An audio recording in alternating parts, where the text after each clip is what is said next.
ক্ষমতার উল্টো রথ টেনে অঢেল সম্পদের মালিক ঢাকা মেট্রোপলিটন পুলিশের সাবেক কমিশনার আসাদুজ্জামান মিয়া।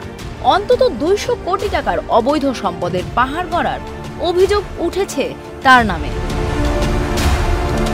ইতোমধ্যে তার দুর্নীতির আমলনামা বিশ্লেষণ শুরু করেছে দুর্নীতি দমন কমিশন। তবে দুদক থেকে এখন পর্যন্ত কোনো মামলা করা হয়নি বলে অসন্তোষ বিশ্লেষকদের।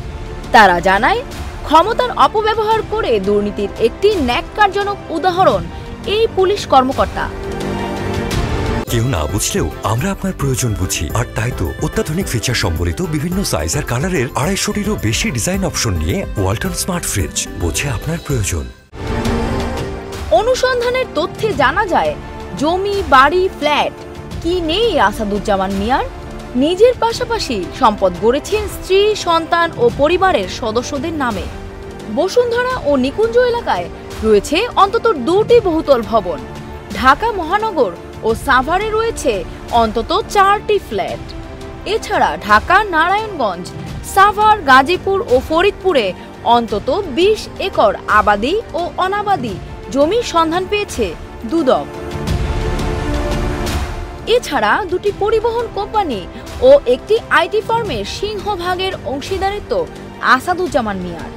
তার এবং তার পরিবারের ৫ আত্মীয়ের বিরুদ্ধে অন্তত ২০০ কোটি টাকার অবৈধ সম্পদের অভিযোগ খতিয়ে দেখছে দুদক।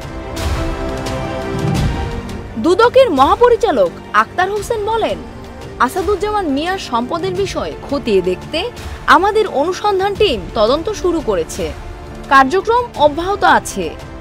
অনুসন্ধানে প্রাপ্ত তথ্য উপাত্তের ভিত্তিতে পরবর্তী সময়ে এ ব্যাপারে আরও বিস্তারিত জানানো হবে। দুর্নীতি দমন কমিশনের সাবেক মহাপরিচালক মইদুল ইসলাম জানান, সাবেক সরকার তাকে ব্যবহার করেছে, আবার তাকে যে কোনো কিছু করার লাইসেন্স দিয়ে ছেড়ে দেয়া হয়েছে, যার ফলে লাগাতার দুর্নীতি করে গেছেন তিনি। অনুসন্ধান নয়, সংবাদ মাধ্যমে তার নামে যেসব দুর্নীতির প্রমাণাদি পাওয়া যায়, এতে সরাসরি মামলা করা যায়। মামলা করেই দুদকের মাঠে নামা উচিত ছিল বলে আমি মনে করি। গত ১১ সেপ্টেম্বর মহাখালী থেকে গ্রেফতার হন আসাদুজ্জামান মিয়া। ডিএমপি কমিশনার থেকে অবসরে যান ২০১৯ সালে।